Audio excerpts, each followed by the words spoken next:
다음 달 출범하는 광주광역시 민선 8기 우선과제는 내년도 예산이지만 윤석열 정부의 호남 홀대가 기정사실화된 상황에서 어떤 해법이 나올지 관심입니다. 민선 8기 시도상생협력 1호 사업은 첨단 반도체 공장 유치가 될 걸로 보입니다. 김영록 지사와 강기정 당선인은 광주광역시와 전라남도가 경제 공동체로서 협력할 일이 많다고 밝혔습니다. 화물연대 총파업 이틀째를 맞아 운송 거부 투쟁이 계속되는 가운데 파업의 핵심 요구사항인 안전운임제 연장이 가능할지에 관심이 커지고 있습니다. 대전 전기 노동자들이 하계 유급휴가와 임금 인상 등을 요구하며 파업에 돌입했습니다. 파업이 길어지면 여름철 전력 공급에도 차질이 예상됩니다. 여러분 안녕하십니까? KBC 8시 뉴스입니다. 다음 달 출범하는 광주광역시 민선 8기 우선과제는 내년도 예산입니다. 윤석열 정부 출범 이후 호남 홀대가 기정사실화되는 상황에서 어떤 해법을 내놓을지 관심입니다. 정의진 기자입니다. 민선 8기 인수위에는 당선인 직속의 TF가 2개 있습니다. 국비 대응 TF와 현안 대책 TF입니다. 인수위에 맡기기보다는 강기정 당선인이 직접 국비와 현안을 챙기겠다는 뜻으로 풀이됩니다. 당면 과제는 예산 확보입니다. 당장 민선 8기가 출범하는 다음 달부터 기획재정부의 내년도 신규 사업에 대한 심의가 본격화되기 때문입니다. 지역 현안이 우선순위나 예산 배정에서 소외되지 않기 위한 전략이 요구되는 상황입니다. 강기정 당선인은 본인의 정무 경험과 풍부한 인맥을 바탕으로 필요한 시기마다 정치인으로서 역할을 하겠다는 입장입니다. 문제는 연결고리입니다. 윤석열 정부 출범 이후 초대 내각에 광주를 포함한 호남 출신 인사는 한 명도 없습니다. 사실상 호남 홀대가 기정사실화되고 있는 상황에서 기재부든 정부 부처의 인맥도 희미합니다. 때문에 최근까지 기재부 요직에 있었던 호남 출신 인사들이 민선 8기 광주시에서 역할을 할 수 있도록 자리를 마련해야 한다는 목소리가 나옵니다. 거의 기재부의 나라다 할 정도로 기재부의 인맥이 없으면 예산 확보에 굉장히 어려움이지. 호남으로서는 외로운 5년이 될 수 있는. 협치 차원에서 국민의힘 인사를 광주시 부시장이나 부단체장에 임명해야 한다는 주장도 제기됩니다. 강 당선인은 이와 같은 의견을 모두 수렴해서 다음 달 취임과 함께 방향성을 맞춰 결정하겠다고 밝혔습니다. KBC 정의진입니다. 민선 8기 광주광역시와 전라남도의 상생협력 1호 사업은 첨단 반도체 공장 유치가 될 걸로 보입니다. 김영록 전남지사는 강기정 광주광역시장 당선인과 충분히 교감을 하고 있고 광주광역시와 전라남도가 경제 공동체로서 협력할 일이 많다고 말했습니다. 정지용 기자의 보도입니다. 김영록 전남지사가 첨단 반도체 공장 유치를 광주광역시와의 상생협력 1호 사업으로 제시했습니다. 김영록 지사는 강기정 광주광역시장 당선인과 교감하래 광주시와 큰 틀에서 의견을 모았고 임기가 시작되면 곧바로 추진하겠다고 밝혔습니다. 김 지사는 또 광주광역시와는 경제 공동체로서 함께할 일이 많다며 상생협력 사업에 기대를 나타냈습니다. 그만큼 서로 경제적으로 밀접하다는 것이죠. 그래서 이제 그런 관계를 우리 전남에서도 잘 인식을 해야 되고 또 광주도 잘 인식을 해야 될 것 같아요. 김 지사는 이어 사안에 따라 2가지 접근 방식을 제시했습니다. 군, 공항 등 쟁점 사안은 물밑 협상을 통해 점진적으로 합의안을 마련해가고 일자리 창출 등 경제 현안은 빠르게 추진해야 한다는 겁니다. 광주광역시 인수위원회도 당선 이후 강기정 당선인과 김영록 지사와의 만남은 광주와 전남은 하나라는 의미를 보여준 것이라고 평가했습니다. 또 민선 8기 시작과 함께 상생특위를 구성해 협력 사업을 연속성 있게 가져가야 한다고 의지를 보였습니다.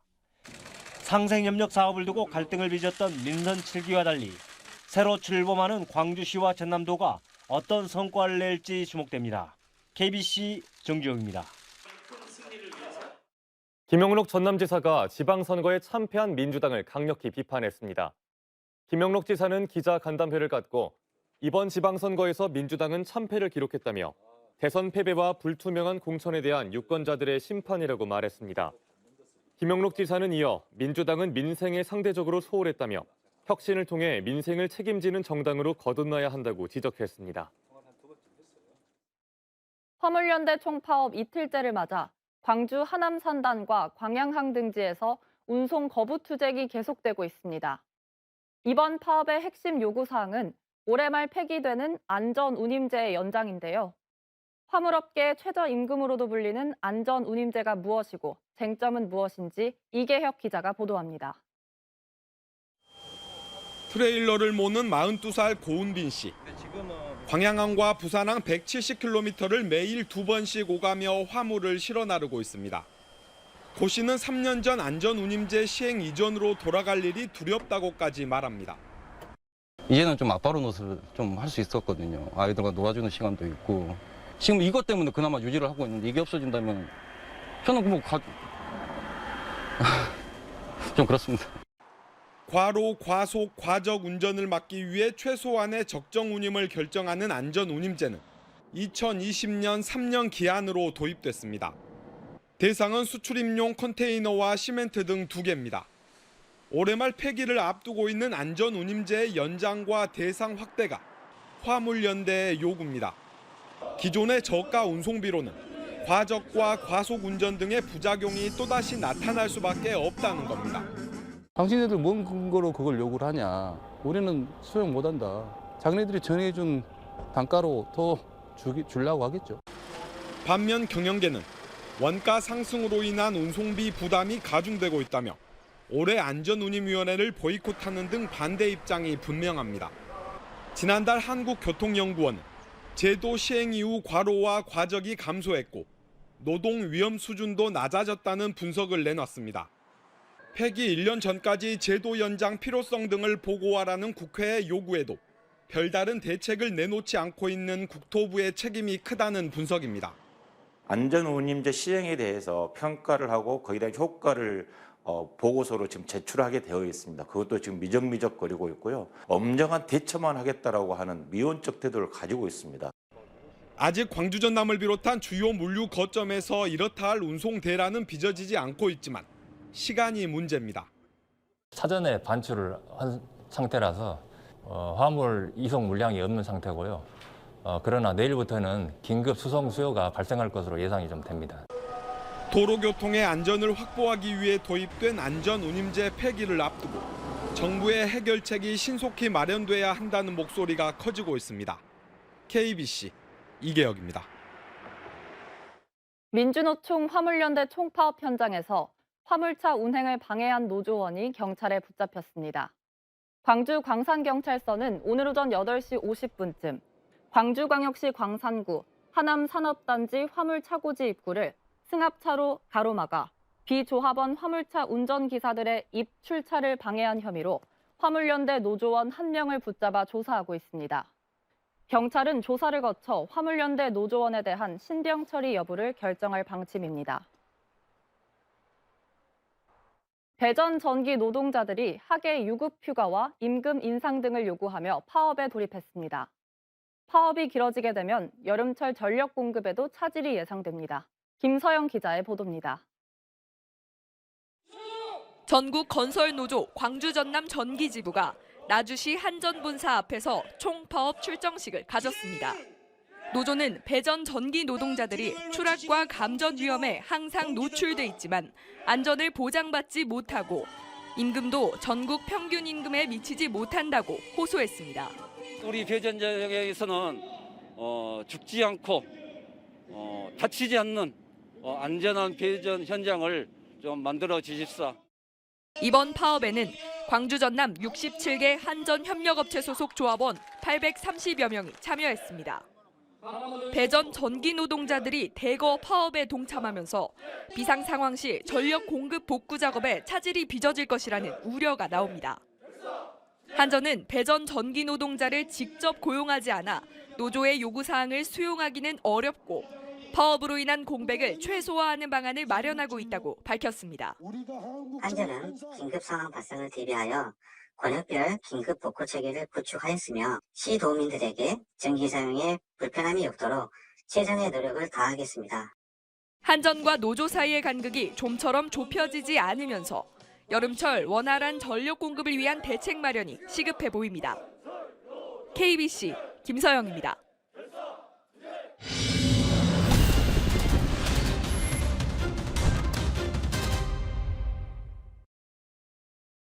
새 정부가 지역 균형 발전을 주요 국정 과제로 내세울 만큼 수도권 집중화로 인해 지방 소멸 위기가 고조되고 있는데요. 지역 지상파 방송사들 역시 존폐가 위협받고 있는 상황입니다. 지방 분권 시대를 맞아 위기에 빠진 지역 방송사의 위상과 역할 강화 방안을 모색하기 위한 토론회가 열렸습니다. 지역민방 공동취재단 이선학 기자가 보도합니다. 전체 인구의 절반 이상이 수도권에 집중되는 사이 전국 228개 시군구 가운데 무려 105곳이 소멸 위기에 빠졌습니다. 지역 몰락과 함께 지역 방송사들 역시 경영 악화와 유튜브와 넷플릭스 등 뉴미디어 등장으로 이제는 존폐를 걱정해야 하는 상황입니다. 다행히 새 정부가 지역 균형 발전을 주요 국정 과제로 채택하고 중앙 권력을 지방에 이양하는 지방 분권과 지방자치를 강화하겠다고 약속했습니다. 이 같은 새 정부의 정책 기조에 발맞춰 지역 방송에도 미디어 자치권을 부여하자는 논의가 시작됐습니다. 방송 미디어 역시 중앙 집중적 형태로 운영돼 지역 미디어의 위상과 역할이 제한적인 만큼 지방 자치와 마찬가지로 지역에도 미디어 자치권이 필요하다는 겁니다. 강화된 지방 권력을 제대로 견제하고 지역 의제를 담기 위해서는 중앙정부나 중앙 언론으로부터 독립적인 권한을 갖는 지역 미디어가 중요하다는 지적입니다. 프랑스는 16개 광역단위 지역방송위원회를 설치해 독립적으로 운영하고 있고 캐나다는 방송위원회 내에 7개 지역사무소를 설치해 지역 미디어와 관련된 지원과 문제를 전담하고 있습니다. 지역민이나 지역사회가 지역 미디어와 관련된 문제를 스스로 결정할 수 있어야 진정한 지방자치가 완성된다고 보고 있습니다. 지역 분권의 필요성이나 지역 소멸에 대응하는 지역의 대응 정책 이런 것들을 지역 스스로 결정하고 행해 나갈 수 있도록 이 미디어 자치가 활성화되는 것이 필요하다. 지역의 목소리를 담아내고 결집하는 공공 미디어 서비스 역할이 중요한 만큼 이를 지원하는 전국 단위의 기구를 만들어 지역 미디어에 대한 광고 규제 완화, 제작비나 인프라 확충 등 실질적인 지원이 필요하다는 의견도 나왔습니다. 또 지역 기업이나 지역 대학과의 상생 협력 강화, 시민단체나 시청자의 적극적인 제작 참여 활성화도 제시됐습니다. 이처럼 지방 분권과 맞물려 미디어 자치권을 확보하기 위해서는 관련법 개정이나 조례 제정 등 국회 차원의 대응도 뒤따라야 합니다. 중앙정부와 지자체가 각 지역의 그 방송을 포함한 언론에 대한 전폭적인 지원, 대책이 마련될 수 있도록 그 법률 개정은 물론 헌법 개정까지도 국회가 적극 나서야 된다고 생각합니다. 다만 전문가들은 미디어 자치권이 제대로 정착되기 위해서는 지역 미디어 스스로 제작 능력 향상과 인프라 확충 등 지방 분권 시대 역할에 걸맞는 역량을 키워야 한다고 조언했습니다. 지역민방 공동취재단 이선학입니다. 민선 8기 목포시정의 청사진을 그려낼 인수위원회가 본격적인 업무에 들어갔습니다. 박홍률 목포시장 당선인은 위원장에 김사멸 전 목포지방해양수산청장, 문화관광 분야 자문위원회 손예원 전 국회의원을 비롯해 시민단체와 교육전문가, 청년대표 등을 인수위원으로 위촉했습니다. 인수위원회는 당선인이 내건 해양물류도시 건설을 큰 그림으로 지역경제 활성화와 일자리, 관광 분야 등에서 각계각층의 의견을 수렴할 예정입니다. 윤병태 나주시장 당선인이 인수위원회를 출범하며 나주 대전환을 추진하고 나섰습니다. 윤병태 당선인은 인수위 출범식에서 분야별 전문가를 주축으로 인수위를 꾸려 청년과 여성, 노인 등 다양한 계층의 목소리를 반영하고 인구 20만의 글로벌 강소도시를 만드는 초석을 쌓겠다는 포부를 밝혔습니다. 이번 인수위는 한국에너지공대 상임고문인 여성구 위원장과 전 나주시의회 의원인 이동복 부위원장 등 15명으로 구성됐습니다. 지난해 대리수술 의혹에 휩싸였던 광주의 한 척추병원에서 또 다른 대리수술 의혹이 제기돼 경찰이 수사에 나섰습니다. 광주경찰청 반부패 경제범죄수사대는 보건범죄 단속에 관한 특별조치법 위반 혐의로 척추 전문병원 의사 3명과 간호조무사 3명을 입건해 조사하고 있습니다.